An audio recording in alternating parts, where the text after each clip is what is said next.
네, 안녕하십니까. 실전투자대회 수상자 김 대표입니다. 자, 오늘 분석해드릴 종목 셀트리온입니다. 셀트리온 제가 설 연휴 때 영상을 업로드해 드렸었고요. 오늘 다시 또 셀트리온의 내용들 살펴보기 위해서 영상을 촬영하게 되었습니다. 새해 복 많이 받으시고요. 음력 이제 새해입니다. 올해는 하시는 일들 다 잘 이루어지시고, 특히나 셀트리온 주가가 뻥뻥 튀어 올라가는 한 해가 되었으면 좋겠습니다. 자, 우선 셀트리온을 제가 보면서 말씀드렸던 포인트가 있었죠. 지금 합병이 될 수 없는 이유 말씀을 드렸고요. 그리고 이러한 것들이 있기 때문에 주가가 상승할 수밖에 없다라는 것을 말씀드렸던 부분.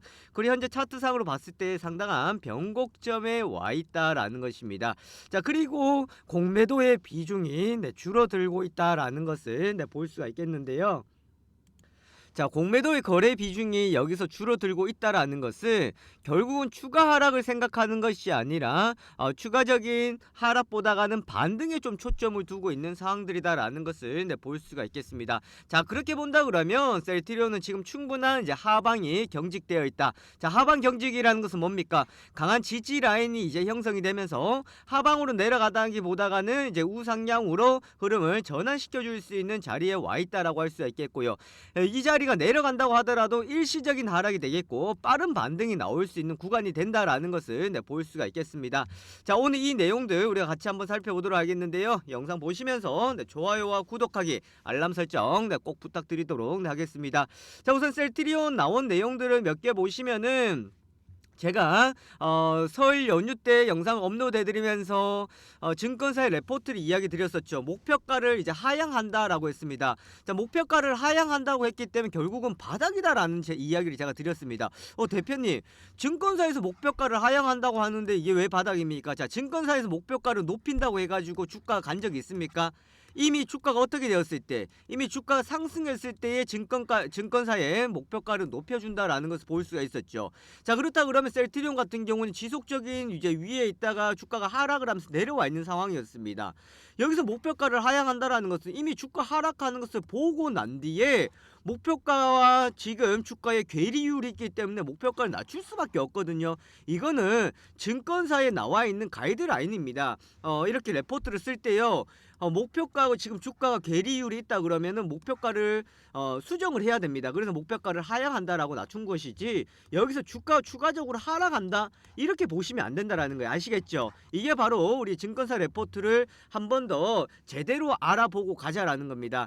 증권사 레포트가 뭐 무조건 나쁘다 이런 것보다는 어떠한 상황에서 목표가를 올리고 목표가를 내리는지만 우리가 이해하신다 그러면 이런 뉴스를 가지고 크게 걱정할 필요는 없다라고 볼 수가 있겠고요. 제가 말씀드렸다시피 지금 목표가를 하향한다라는 것은 이제는 반등의 흐름이 와 있고, 그리고 여기서 주가가 이제 반등이 나오고 상승을 한다 그러면 이때 다시 이제 목표가를 높이는 이런 레포트가 나오게 될 것입니다. 자, 이거는 단순히 이렇게만 말씀드리는 것이 아니라 현재 셀트리온의 구조가 현재 셀트리온의 상황들을 봤을 때는 충분히 흐름에 전환이 나올 수 있는 구간이다라고 할 수가 있겠고요. 자, 그리고 제가 합병 무산이라는 것이 변수다라고 했는데 바로 이런 것들이 있기 때문에 현재 주가적인 부분들을 우리가 주의 있게 봐야 된다라는 겁니다.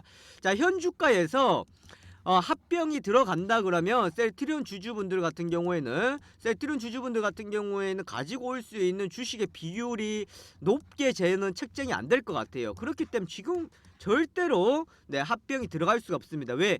현재 이 가격에서 합병이 들어간다 그러면은 주주분들 어떻게 하겠습니까? 찬성을 던지겠어요? 아니면 반대를 던지겠어요? 대표님, 이거 찬성해야 좋은 것 아닌가요? 이렇게 생각하시는 분이 있는데, 자, 그런 분들 제 영상 더 많이 보시고 앞으로 더 많이 공부하시기 바라겠습니다. 아시겠죠? 왜 그러냐면 지금 이 자리에서 찬성을 한다고 해가지고 합병이 된다고 해서 주가가 빵빵빵빵 올라가서 30만원이 간다 이렇게 보는 게 아닙니다. 왜? 현재 만약에 지금 예를 들어서예요, 지금 합병이 들어간다라는 공시가 딱 떴어요. 그러면 기준 가격이 언제 됐냐면 최근 거래일 기준 가격이 됩니다. 이 기준 가격을 통해서 합병 비율이 나오게 된다라는 거예요. 그런데 지금 가격 보세요. 16만원대잖아요. 이렇게 비율로 들어간다고 하면 셀트리온이 가지고 있는 비율은 낮아질 수밖에 없다라는 겁니다. 왜? 25만원대가 되고 이 30만 원대가 되었을 때는 셀트리온 가격이 많이 올라가 있는 상황에서 비율적으로 좋을 수가 있는데 지금 이 자리에서는 그만큼 비율을 차지를 할 수가 없다라는 겁니다. 자, 다만 셀트리온 헬스케어나 셀트리온이 동일하게 지금 상장이 되어 있어서 주가가 약한 부분들은 있겠지만 이 부분들만 우리가 생각한다 그러면 왜 그렇냐면 주주들 입장을 봤을 땐 주가가 떨어져 있는 상황에서 합병이 간다. 이거는 누구에게 득이라는 거예요. 바로 서 회장, 서 전 회장, 서 명예회장 쪽에만 득이기 때문에 주주들한테는 이거는 전혀 좋은 게 아닙니다. 이 자리에서 합병이 간다 그러면 합병에 반대하겠죠. 반대면 뭐가 커지겠어요? 합병 매수 청구권이 커지겠죠. 매수 청구권이 커진다 그러면 이건 어떻게 해야 됩니까? 회사 이 주식을 매수를 해줘야 되죠. 금액이 높아지면 이건 매수 못한다고요. 그럼 합병 결국은 취소된다라는 거예요. 자, 그러면 합병을 하기 위해서 누구를 달래야 돼요? 누구를 달래야 된다? 주주를 달래야 된다. 주주를 달래기 위해서는 어떻게 하는 게 가장 좋은 거예요? 뭐가 당근입니까? 주가 상승하면 주주 달래는 거 되잖아요. 그죠? 그래서 뭐 이만큼 가자는 게 아니라 어느 정도 이해할 수 있을 만한 20만 원대 이상 25만 원대 정도는 가야 우리 주주분들을 달랠 수가 있고 찬성을 할 수 있는 상황들이기 때문에 합병은 그때 가서 이야기가 나와줘야 된다라는 것을 볼 수가 있겠습니다. 자, 그리고 셀트리온이 영국 ADC 개발사 익수다를 이제 지분을 이제 확대했다라는 소식이었는데, 자, 이거는 뭐냐면 셀트리온 같은 경우에는 원래 어디에 캐시카우 역할을 하고 있습니까? 바로 바이오시밀러죠. 바이오시밀러라고 해서 복제약 쪽에 나오곤 있는데 이 부분에 치우쳐져 있던 것을 어떻게 가겠다라는 겁니까? 익수다를 이제 지분을 직접 투자 및 미래에셋 그룹하고 해서 같이 참여하는 미래에셋 셀트리온 신성장 펀드를 통해서 지분을 확보한다라고 했습니다. 이렇게 확보한 것을 뭐로 하겠냐면은 익수다가 ADC 플랫폼을 가지고 있는 사항들이기 때문에요.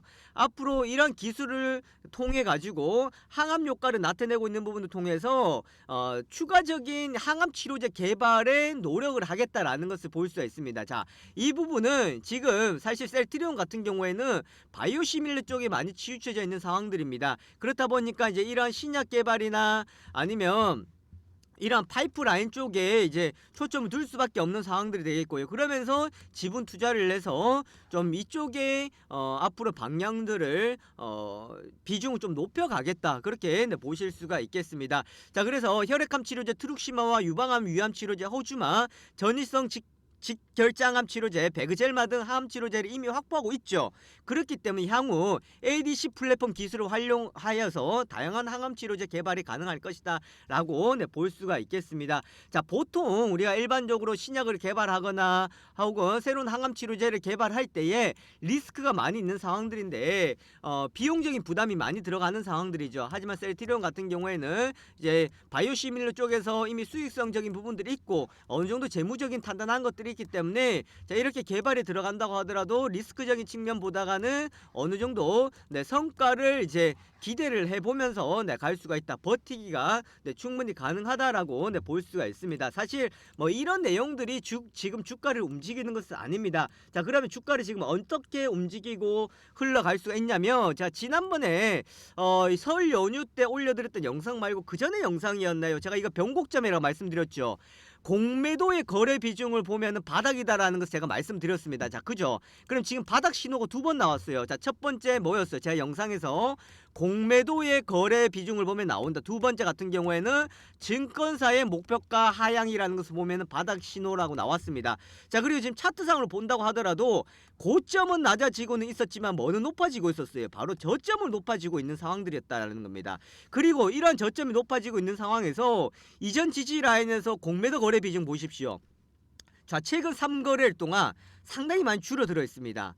그리고 여기서 누가 매수가 들어왔어요? 외국인들 들어왔죠. 자, 이 말은 뭡니까?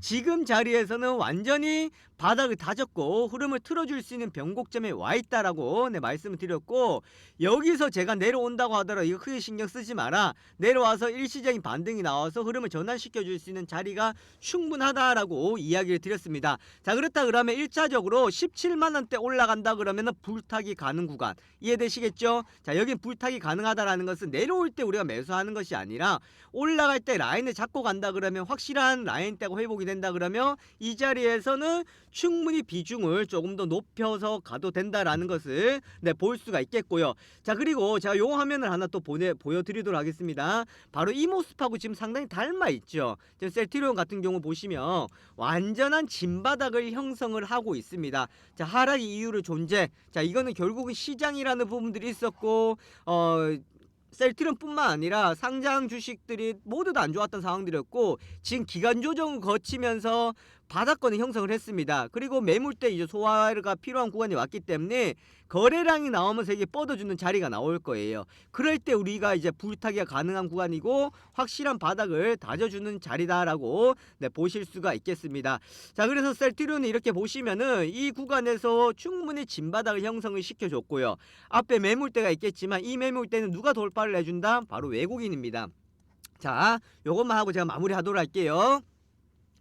지금 새해가 되면서 시장을 이끌고 있는 것은 바로 외국인 자금이죠. 그죠? 왜? 원달러 환율 지금 어떻습니까? 원달러 환율 내려가고 있죠. 원화의 강세가 나타나고 있습니다. 그럼 외국인들은 환차익을 노리겠죠. 원달러 환율이 지금 원화 강세가 나타나고 있으니까 달러화를 비쌀 때에 가지고 있다가 어떻게 한다는 거, 다시 지금 원달러 환율로 원화로 바꾼다 그러면은 여기서 환차익이 나오겠죠. 그럼 들어왔던 것을 어떻게 하겠습니까? 매수가 들어가겠죠. 처음에 대형주 중심으로 합니다. 그 대형주가 뭐였습니까? 바로 IT였죠. 삼성전자 중심으로 들어갔습니다. 그런데 외국인들이 지금 여기서 매수가 들어온다라는 것은 그 다음에 결국은 바스켓 물량들 어디로 간다? 셀트리온 쪽에 유입될 수밖에 없는 구간이라고 할 수가 있겠고요. 그렇게 본다 그러면 외국인들 자금 유입이 지금 들어오고 있는 것이 확인되었고 공매도 거래 비중이 줄어들어 있다. 자, 이것은 완전한 바닥 신호로서 이제 자리를 다져줬기 때문에 앞으로의 방향 우리가 크게 걱정할 필요는 없다라고 보실 수가 있겠습니다. 자, 제가 말씀드렸던 셀트리온에 대해서 이야기 드렸던 내용들이 지금 연속해서 계속해서 나오고 있는 상황들이죠. 그러니까 제 영상 많이 보시고 구독해 놓으신다 그러면 추가적인 내용이 나오면 또 말씀드리도록 할게요. 자, 그리고 이때 배당락 때문에 떨어졌던 거 단기적으로 반등 나오면서 본전 심리 때문에 단기적인 매도가 한번 나온 거예요. 그죠? 그런데 여기서 공매도 물량들 더 안 나온다라는 것은 완전한 바닥이 형성이 되었고 이제 수급이 유입됩니다. 자, 이렇게 생각하세요. 아니, 이렇게 생각하지 마세요. 시장은 반등하는데요, 대표님, 셀트리온은 뭐 갈 생각도 안 하고 있네요. 바로 그러니까 이게 또 반등입니다. 이게 세 번째죠. 자, 첫 번째 공매도를 알아본 거, 두 번째 증권사로 알아본 거, 자, 세 번째 우리 여러분들 심리로 알아보는 반등. 왜? 아, 이거 뭐 안 되네, 안 돼. 반등이 안 나옵니다. 이렇게 생각하니까 이제 반등 나오는 거예요. 한번 보십시오. 기가 막히게 흐름들이 나올 겁니다.